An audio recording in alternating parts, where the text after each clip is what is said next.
Hello guys, good morning. Ayan, eto guys yung ginawa nating brownies. So, 20 boxes yung nagpaunang order sa ngayon.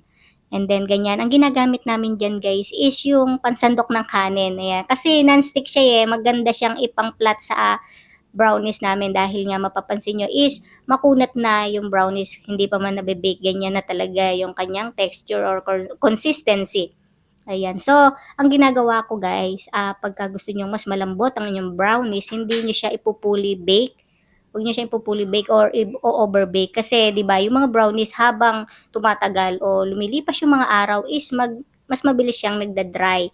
So, kung gusto niyo naman guys na mas makunat yung inyong brownies, maglagay kayo ng glucose. Yes, yun yung pangpakunat talaga. So, pakonti-konti lang, tansya-tansya lang kayo. And then, ayan kailangan ay flat na flat yung pinakaibabaw para even pag na-bake. And then, budburan na natin ng